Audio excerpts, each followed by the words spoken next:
शंभो महादेवा, मी तुझी एवढी भक्ती करते, माझा एवढा विश्वास आहे तुझ्यावर, त्याचं काय फळ देतोयस तू मला? मी खोद करत सून म्हणून गेले, पण मला सुनेचा दर्जा मिळत नाहीये. गळ्यात हे मंगळसूत्र घातले, पण ते वेदने प्रेमाने नाही शिक्षा म्हणून घातले. माझी आई वेणी झालीये, ती वेण्यासारखी गावात फिरत असते, तिला कशाचंच भान नसतं. ऋषी दादा गायब झालाय. काय होऊन बसलंय हे सगळं? एवढं झालं तरी माझा तुझ्यावरचा विश्वास कमी नाही झालाय देवा. पण मला माहितीये हे दुःखाचे दिवस एक दिवस संपून जातील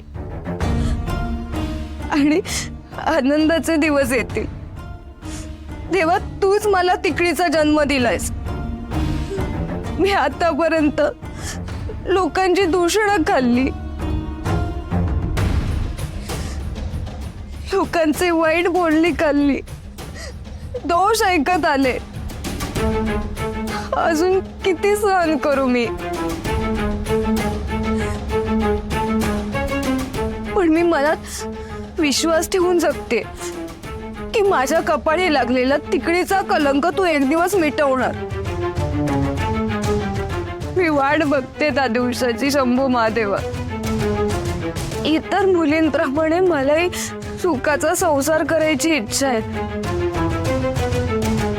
तसा संसार वेद सोबत व्हावा एवढीच माझी इच्छा होती.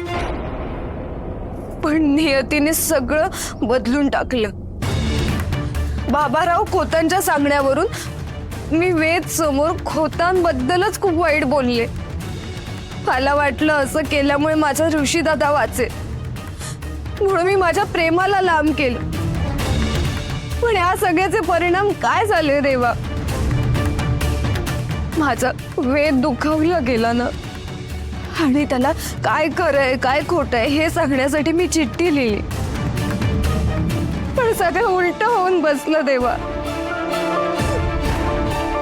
तेव्हा पण ती चिठ्ठी कोणीतरी बदलली आणि सगळं होत्याचं नव्हतं झालं.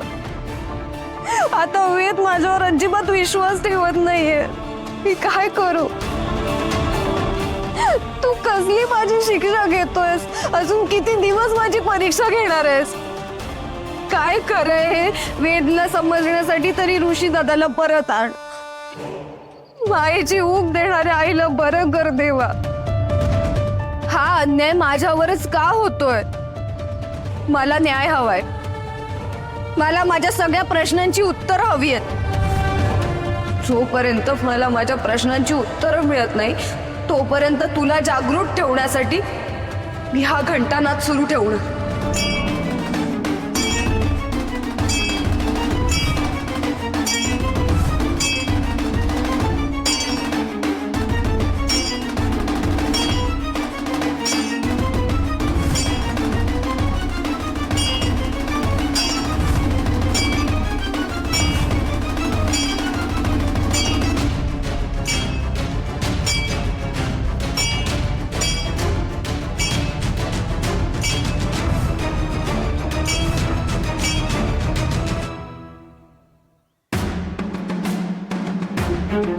माझ्यात आणि वेद मध्ये दरी निर्माण व्हावी म्हणून तुम्ही हे सगळं केलं ना बाबा? बघा ही चिठ्ठी.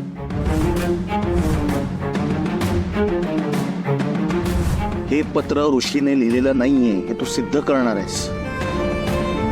चल, दिली एक संधी तुला.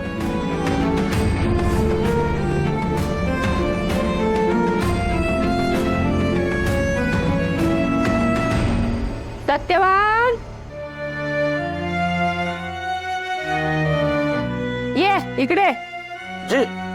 हे बघ, माळ्यावर जुनी ट्रंक आहे ना, ती काढ. त्याच्यात चांदीची भांडी ती सगळी स्वच्छ करून ठेवायची आहेत. हा, घेऊन ये. मी आहे बाहेर अंगणात. हा, चल.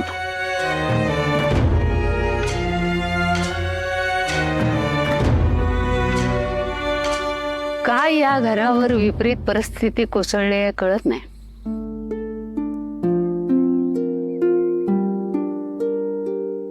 सतत चिडचिड भांडणं चालूच आहेत. घरात शांती म्हणून नाही, बाकी सगळे एकीकडे, पण माझ्या अपेक्षा वेदवर आहेत.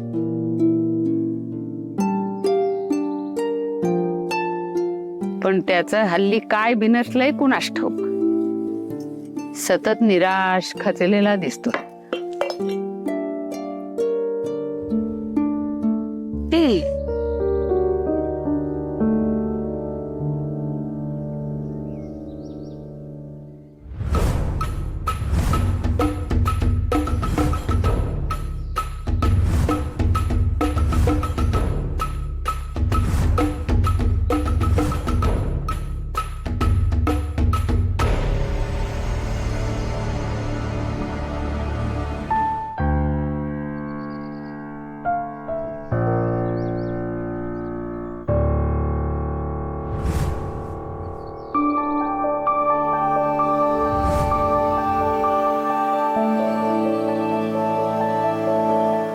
आई साहेब, काय एवढं निरखून बघायला लागलायस?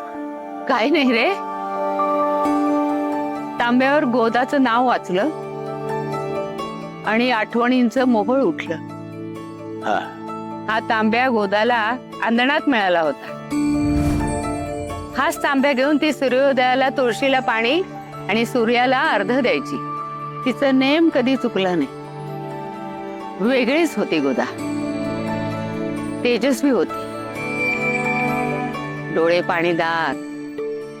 ती जेव्हा लग्न करून या वाड्यात आली तेव्हा हा वाडा कसा उजळल्यासारखा झाला होता. भारावून गेला होता तिच्या येण्याने. वेदचा जन्म झाला आणि आनंद उत्सवच झाला जणू. पण या वाड्याच्या आनंदाला नजर लागली. गोदावरी तिकडी असल्याचं समजलं आणि सगळं चित्रच पालटलं. बाबांनी प्रमिलाशी लग्न केलं, त्यांना सौरभ झाला. वेद ही मोठा होत गेला. आत्ता कुठं गाडी नशिबाची रुळावर येते असं वाटत असतानाच वेद आणि नलिनीचं लग्न झालं.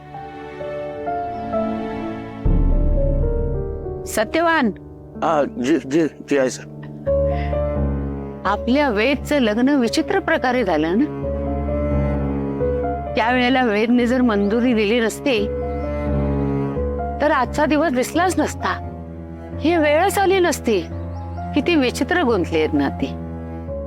वेद आजही नलिनीला तिकडे समजत नाही. तिला तिकडे म्हटलेलं त्याला आवडत पण नाही. नलिनी तिकडे आहे म्हणून आमचा लग्नाला विरोध होताच, पण वेदचंही नलीवर खूप प्रेम आहे. मात्र नलीनं होत घराण्याला प्रचंड दूषणं दिली आणि हे वेदच्या मनाला लागलं. होत घराण्याबद्दल वेदला खूप अभिमान आहे आणि असायलाच हवा. पण नलिनी होताना संपवायला आली आहे हे काही मला पटत नाही. आई साहेब, परमेश्वराचा खेळ कुणाला कळलाय वय? सत्यवान, मला आता वेगळाच संशय यायला लागलाय. या वाड्याची मेलेली सून गोदा, वेदची आई गोदावरी, तिचं अस्तित्व या वाड्याच्या आसपास अजून जाणवतंय. तिकडी सासू आपल्या तिकड्या सुनेची मदत तर घेत नसेल ना तिच्या मनातला सूड उगवण्यासाठी?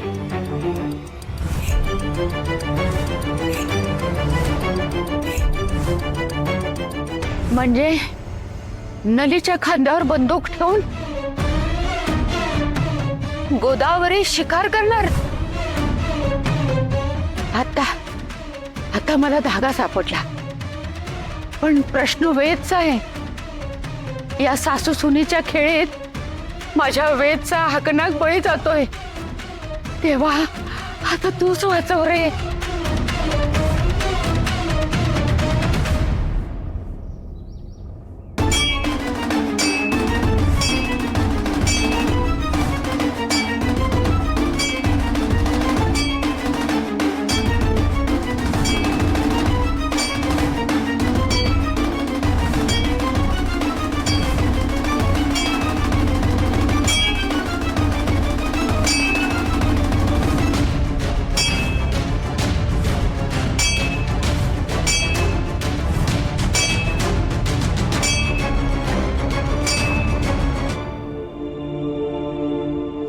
अगं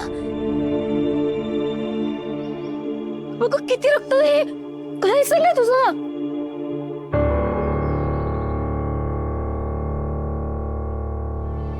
वासंती काकी तुम्ही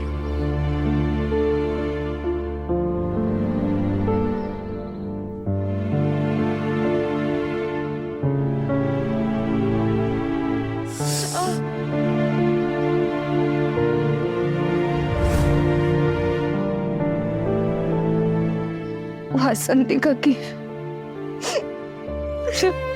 झाली. शांत हो, शांत हो.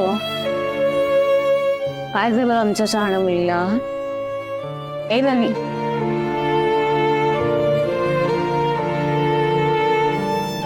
मनात काय चाललंय ते बोलून दाखवलं ना तर भार हलका होतो.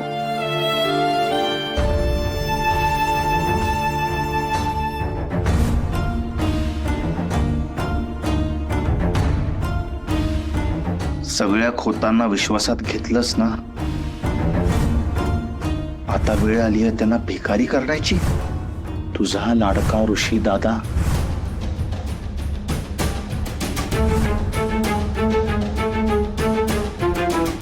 मला खरंच नाही माहिती, पण मी इथेच ठेवलेलं. तरी माझं तुझ्यावर खूप प्रेम होतं ग, पण आज त्याच्यापेक्षा कितीतरी पटीनं जास्त मला तुझी लाज वाटतेय.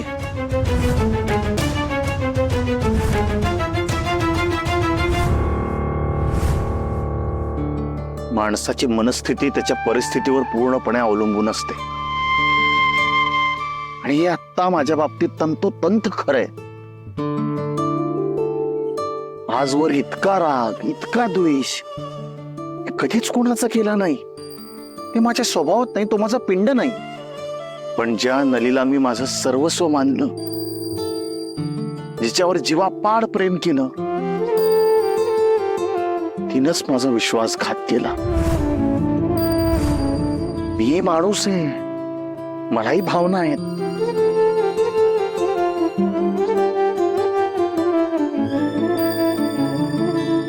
पण ऋषीची चिठ्ठी नलीकडे कशी आली?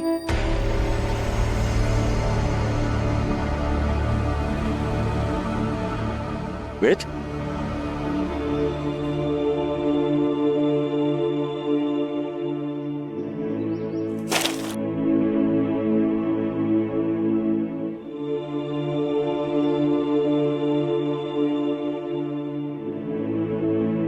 वेद,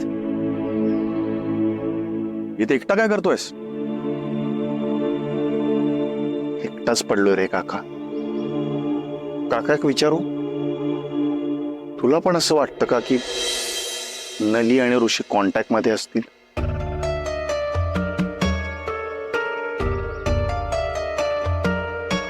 नाही, कारण मग ऋषीचं पत्र नलीला कसं मिळालं?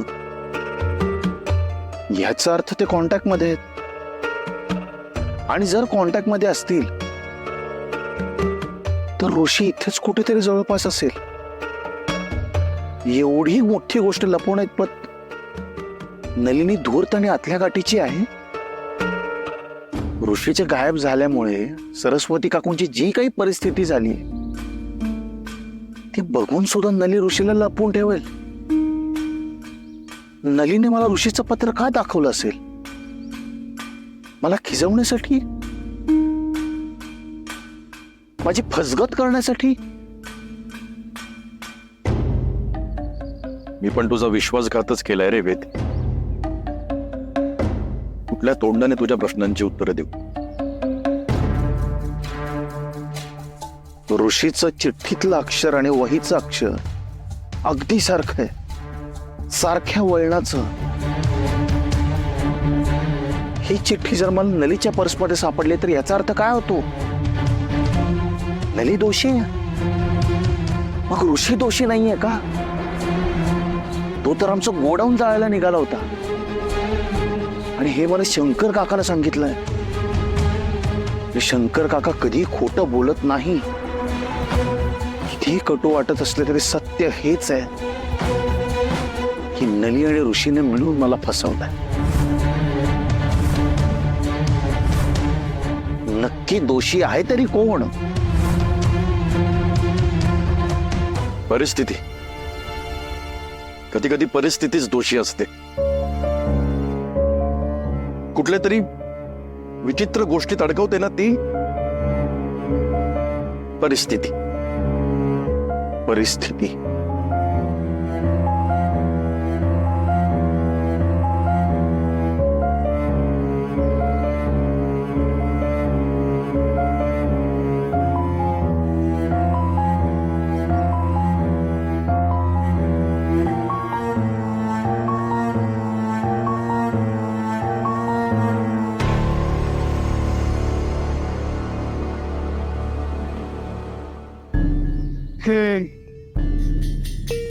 समजलं मला. पण नली, यावर एकच पर्याय आहे, तो म्हणजे ऋषी सापडणं.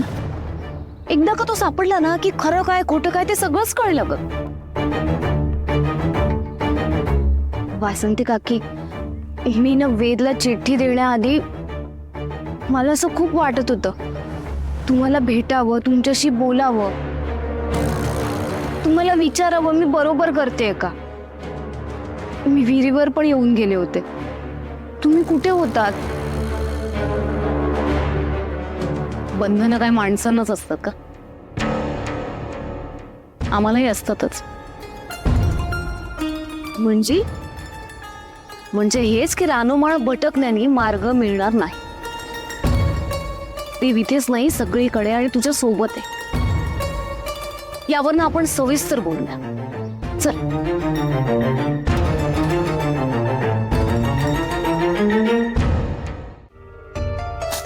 शंकर, मी आले तरी तुझं लक्ष नाही. कुठे लक्ष आहे. काय नाही, आजूबाजूला बघायचंच नाही असं ठरवलंय मी. उगाच त्रास होतो. मी ओळखत नाही तुला. तू खरं आणि स्पष्ट बोलतोस. तू आणि बाबा दोन टोका आहात विरुद्ध. तुझं काही काम होतं का माझ्याकडे. मला खरं सांग, ऋषी बद्दल तुला खरंच काही माहिती नाही. ऋषी बद्दल आणि नलिनी बद्दल तुला बरंच काही माहिती आहे. तू स्पष्ट बोलत नसलास तरी तुझी घुसमट जाणवते मला. मला खरं सांग, खरं काय आहे. खरं सांगू, त्यानं काय होणार आहे. तू पण नलीचा दुस्वासच करतेस आहे. मुळातच तू हुशार आहेस आणि माझ्यापेक्षा तुझा अनुभव खूप मोठा आहे. त्यामुळे तुझ्या डोळ्यासमोर जे काही चाललंय ते तुला स्पष्टपणे दिसतंय. असे गोल गोल गोल शब्द फिरवू नकोस. आई आहे मी तुझी. तुझा जीव गेला तरी खोट्याची कास धरणारा नाहीयेस तू. खरं सांग शंकर. तुझ्या बोलण्यावर माझा पूर्ण विश्वास आहे.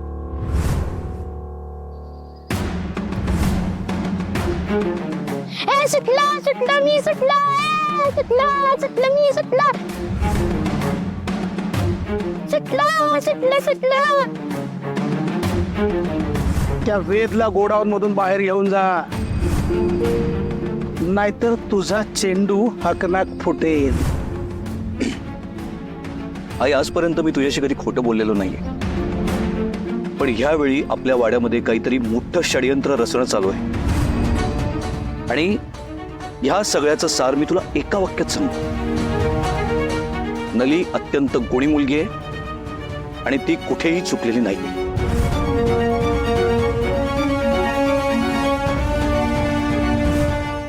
नाही, मी ऐकलंच. महादेवाजवळ तू इतक्या कळवळीने बोलत होतीस ते ऐकूनच मला कसं तरी झालं. आणि तू एक लक्षात घ्या, तुझं कुठेही काही चुकलेलं नाहीये. मी तरी कुठपर्यंत सहन करू ना. आणि सहन करायचं म्हटलं तर सोबत तरी कोणीतरी हवं. नेमके तुम्ही नव्हतात. अगं 2-4 दिवसच गेले होते, मी यात्रेला गेले होते. तिथे मला एक साधू भेटले. त्यांनी इतकी छान गोष्ट सांगितली ना मला. ऐकायचे. हो चालेल. एक ना गरीब माणूस असतो, त्याच्याकडे त्याचा मित्र भेटायला येतो. तर मित्र काय करतो, त्याची सोन्याची अंगठी त्या गरीब माणसालाच येतो. गरीब माणूस घाबरतो. तो म्हणतो, अरे बाबा ही मोठी जबाबदारी, माझ्याकडे अंगठी कशाला ठेवायला असतो. पण त्याचा मित्र, ही अंगठी तू ठेव असं म्हणून गळच घालतो त्याला. तो म्हणतो, अरे एवढं काय घाबरतो, मी जेव्हा परत येईन तेव्हा दे मला परत, असं म्हणून त्याचा मित्र निघून जातो. आणि या सगळ्यात काही दिवस निघून जातात. मग येतो गणेशोत्सव. गणेशोत्सवात गरीब माणसाची बायको उत्साहाने त्याला म्हणते की अहो सणासुदीचे दिवस आहेत, ती सोन्याची अंगठी तुम्ही घाला ना. बरं गरीब माणसाला हे पटत नाही, पण बायकोच्या आग्रहास्तव त्याला ती घालावी लागते. तो ती सोन्याची अंगठी घालतो आणि कामाला निघतो. गरीब माणूस जेव्हा काम करून दुपारचं जेवण करायला बसतो तेव्हा पहिला घास खाताना त्याच्या लक्षात येतं की आपल्या बोटात अंगठीच नाहीये. तात्काळ अंगठीची शोधाशोध सुरू होते. ज्योतिषाकडे पण जातात, पण अंगठी काही मिळत नाही. मग नवरा बायकोंना प्रश्न पडतो, जर आता मित्र परत आला अंगठी मागायला तर त्याला सांगायचं काय? असं म्हणून ते दोघं भांडायला लागतात आणि एकमेकांना दोष द्यायला लागतात. भांडत असताना त्यांच्या दारात एक साधू येतो. साधू म्हणता, अरे एवढं का म्हणताय तुम्ही? मग तो गरीब माणूस साधूला सांगतो काय प्रकार झालाय तो. मग साधू काय म्हणाले? साधू त्याला असं म्हणाले की अंगठी घालण्यापासून ते जेवण करेपर्यंत तू कुठे कुठे गेलास, काय काय कामं केलीस हे नीट आठव. म्हणजे अंगठी कुठे हरवलीये याचं उत्तर तुला त्यातच सापडेल. मग गरीब माणूस विचार करू लागला. त्याच्या लक्षात आलं की सरपणासाठी लाकडं फोडायला जेव्हा तो गेला तेव्हा अंगठी पडू नये, तिथे ते गहाळ होऊ नये म्हणून त्यांनी काळजीपोटी लेंड्याच्या कनवटीला कोचली. आणि त्याच्यानंतर गणपतीसाठी फुलं हवी होती म्हणून बांध्यावर गेला. तर तिथे ती अंगठी पडली असेल असं त्याच्या लक्षात आलं. गरीब माणूस लगेच बांध्यावर गेला. जाता जाता कनवटीला एक खडा कोचला. बांध्यावर चढत असताना तो कनवटीचा खडा खाली पडला. तो पडला सोन्याच्या अंगठीवर आणि त्याला मित्राची सोन्याची अंगठी मिळाली आणि त्याचा जीव भांड्यात पडला.